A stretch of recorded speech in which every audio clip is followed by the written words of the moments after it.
Hi, my name is Becky Jennings, and this is the Responsible Parenting Podcast. I give you the transformational tools to stop reacting to your children in the moment and start responding with intention. Do you find yourself locked in a daily power struggle with your child? Do you fall back into old patterns like yelling or threatening just to stop the annoying behavior? Are you desperate to learn how to connect with your kids, set boundaries, heck, gain some cooperation? If this is you, you need to check out my community. Inside my community, you'll have access to my signature strong-willed language course, where you learn how to regulate yourself, understand and speak your strong-willed kids' language to virtually eliminate the constant power struggles. You'll have access to my workshop library, giving you step-by-step strategies for sibling rivalry, listening, anger and aggression, emotional regulation, and more. You'll have weekly Q&A opportunities to get personalized answers on challenging situations. You'll get specific strategies for you based on exactly what's going on in your home. No umbrella strategy, no umbrella script, no bots. You'll get a personalized roadmap to support you. Plus, you'll get dozens of bite-sized lessons to regroup, stay on track, and stay motivated. It is time to stop walking on eggshells around your children and finally experience the release you are looking for. Join the community today and let's get started. Hello, everyone. Welcome back to another episode of Responsible Parenting.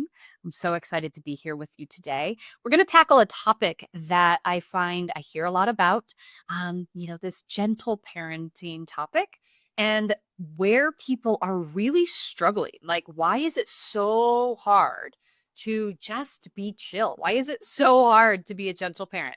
And first of all, I want to talk briefly, just ever so briefly, about gentle parenting. First of all, gentle parenting isn't permissive parenting. Gentle parenting doesn't mean your kids get away with whatever you want. I think gentle parenting kind of just gets a bad rep because it has this like sing-songy, it just doesn't sound authoritative. It doesn't sound effective. It doesn't sound like your kid is really learning anything. But at the core of what gentle parenting is its connection. The core of gentle parenting is seeing the person in front of you as a person, not somebody to dominate. The core of gentle parenting is doing right by somebody and doing right by yourself and attuning to somebody's needs, attuning to their emotions, and not just being this dictator authority figure who makes all these rules and enforces them at all costs. It's listening. It's kindness. It's being respectful. It's teaching. It's being a guide. And so I think it gets this bad rep because a lot of people just view gentle parenting as, oh, they're children. Those are those children, quote unquote, that we have to deal with because they get away with everything. They're so entitled. So we as a community, we as a society have to clean up all these parents' messes. And I think some people struggle with really using gentle parenting strategies. And I'm going to give you 5 reasons that I have noticed over the couple years that I've been doing this, that why gentle parenting is challenging and why it's not officially working for you. And these are in no particular order, but there's 5 that I've really noticed that stand out to me across the board. Number 1 is we are relying on script and strategy spaghetti is what I like to call it, where you pull a 30-second clip off of Instagram or you listen to somebody's reel for 90 seconds and you're like, okay, that's the strategy I'm going to use. That's exactly what's going to work. So we have the most information we have ever had, yet we have no clue what to do because we are essentially throwing strategy spaghetti against the wall in these really challenging moments, and there's no cohesive program. It is just like chaos. And, I remember that creative phrase that person said. And, what do I do now that it didn't work? Right? One of my clients said that she read a couple parenting books and she tried to do everything that was in the parenting book and none of it worked. And she was like, so what do I do now? And she ended up falling back into an old strategy, which was yelling, that worked. And so she was like, clearly gentle parenting doesn't work. So we've been using just strategy spaghetti, and we're just trying at all costs, and we're not consistent. We're just trying different things at different times with no through line, and it can make us feel chaotic. It can make our children feel chaotic. So there's no real cohesive narrative. There's no real cohesive strategy, and it feels really chaotic. And it also feels like nothing's working because, spoiler alert, when you're just using random things all the time, it's not going to work. It's not effective.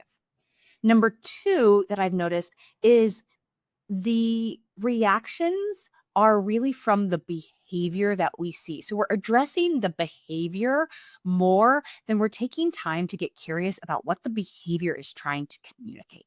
And that's a really challenging thing and takes a tremendous amount of practice is to see behavior not as a deliberate, defiant act against you, but to rather see behavior as our children's best attempt to communicate with whatever's happening in their body, their discomfort, their frustration, their embarrassment, whatever it is, behavior, even ours, is our best attempt to communicate what is happening underneath the surface. A lot of our behavior is defensive. A lot of our behavior is reactionary because all of that protects us from that more vulnerable state. So it is our job as a parent to get really, really curious about what is happening underneath the behavior to see what is actually going on for our kids that is the root of the behavior. And that's hard to do. That takes a tremendous amount of effort on our part to ground ourselves, to support our nervous system so that we have the capacity to get curious. When we don't have that capacity, we are acting. Our behavior is going to be reactive. Our behavior is going to be protective. Our behavior is going to be defensive.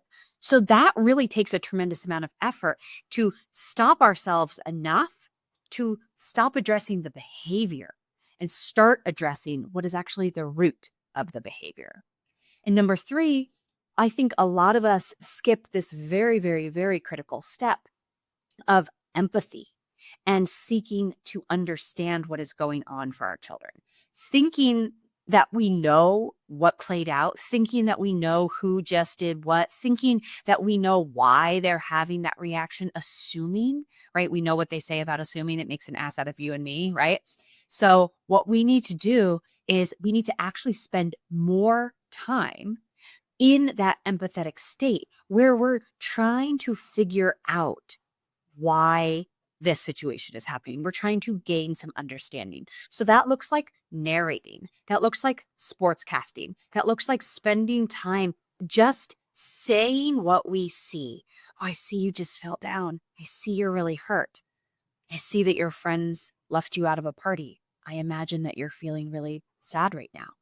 Not trying to fix. I think one of the biggest things that we skip on our quest for resolution is that empathy because we are trying to fix it. We don't want our kids to be in pain. We don't want them to feel uncomfortable. So we jump to fix it mode really, really quickly because we know how to fix it, right? We've seen this story. So we're like, we know how to do this. I can fix it. I can give this a solution really, really quickly. But I don't know about you. When I'm having a tough time and I come to my partner and I say, this is what just happened. I don't want a solution.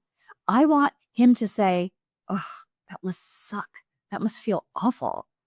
I understand. That makes total sense why you would feel the way you feel. That's what I want to hear.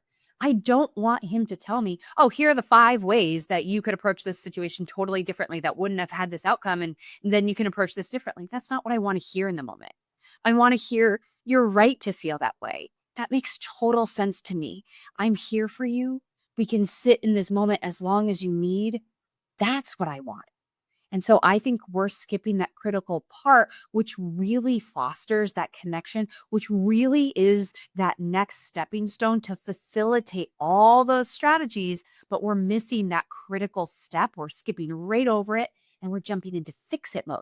And even if you're doing it in the most compassionate way, like I remember, for instance, my son, when he was learning how to ride a bike, this was one of the clearest moments that I was skipping this part.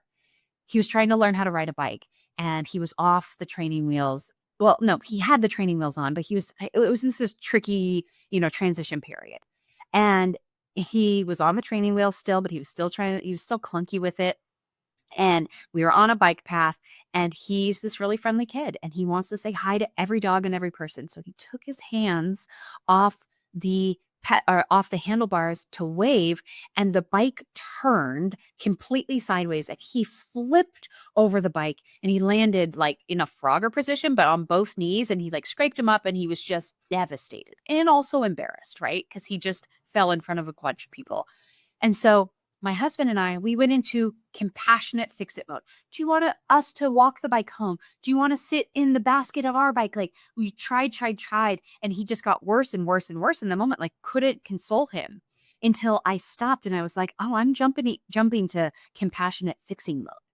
And so I said, wow, you flew off that bike, huh? And he was like, yes, as if like finally they just saw that that moment was real for me. And I said, and you landed on both of your knees, which probably felt really scary. And now they're bleeding. And he was like, yeah. I said, oh, that must feel so hard right now. And you did it in front of some people. And I was sure that didn't feel good. Yes, he said. And after that, he got right up and he got on the bike. We didn't have to coerce. We didn't have to give an option. He just felt seen. He felt understood in that moment and was able to come to the next step on his own. And so I think we skip that critical step often in the quest to fix it and kind of save our kids from those painful feelings. But that is really a critical step. I want to share my free guide to managing our kids' meltdowns. We know that meltdowns are normal, but they still suck and can be ridiculously triggering. This 4-step free guide will help you break the cycle of reactivity and help you get through the meltdown without snapping yourself. Don't join your kid in the tantrum. Grab my free guide and learn how to manage meltdowns like a pro. Head to responsablepparenting.ck.page/meltdown, or just go and click the link in my show notes and get your guide today. Number 4, the image cast, the outcome that has been laid out, the desired outcome that we have for this moment, it doesn't match our skill level and it doesn't match our kids' skill level. So we actually don't know how to reach that desired outcome.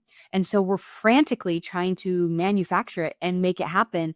And we're using, again, the script and strategy spaghetti to get to that moment, but it doesn't match our skill level and it doesn't match our kids' skill level. It certainly doesn't match our nervous system capacity. It certainly doesn't match our regulation capacity. And so it just feels really clunky and it's not working. So you sit there and you're like, this isn't working. This strategy is not working. It's because the desired outcome, we're not matching it with the skill set that we have. We don't have the tools to get to that outcome. And number 5, we seem to only practice these strategies in the heat of the moment, when all hell has broke loose, when it's full chaos, when we're completely dysregulated, our kids are completely dysregulated. That seems to be the time that we choose to try a gentle parenting strategy. And again, that's simply not going to work because our brains, when they are flooded, when they are overwhelmed, we're going to be operating on emotion. It's just that simple. Stan Tatkin, who wrote the book Wired for Love, that is about relationship attachment styles, not about children whatsoever, but we can relay this to our parenting practices, is he says that when we are stressed and when we're in conflict, our primitives show up. Those are our emotions, right? Those primitive reactions, that emotional center. Our primitives show up long before what he calls our ambassadors show up. That's our communication center in our prefrontal cortex. Those are the people making smart decisions in our brain, right? That doesn't happen for us unless we have practiced off the mat, outside the heat of the moment. That is where the majority of this work needs to happen, is off the mat. We need to be visualizing in ourselves. We need to be practicing in our own bodies in calm so that our bodies understand what to do. And if we're not doing that, gentle parenting isn't going to work. So let's recap about this. Gentle parenting isn't working because we're using script and strategy spaghetti. And we have so much information, but we have no clue what to do because nothing is cohesive. There is no top to bottom strategy. Number two, we're simply addressing the behavior in the moment, and we're really not getting curious, and we're not taking the time to understand the root. We're not taking time to understand the need that is going unmet in the moment. Number three, we are skipping a very critical step of empathy. We might be compassionately moving them through that process and trying to get to a resolution and fix it for them, but that's not going to actually help us in the moment. We really do need to honor that step and really dial in and stay in empathy as long as we and they need to feel fully understood in the moment. Number four, our skill levels and our child's skill levels do not match the desired outcome. It's like we're trying to teach our 4-year-old how to drive a car. It just doesn't work. So we need to actually dial it in and focus on skill building and learn those skills for ourselves so that we can actually meet the desired outcome. And number five, we're only practicing these skills when chaos ensues. We're only practicing these skills in the heat of the moment. And where most of the benefits come is when we practice outside the heat of the moment, so we can actually give our brains and our bodies something else, some other tool that we've practiced that we can embody in the heat of the moment because we've practiced so many times outside.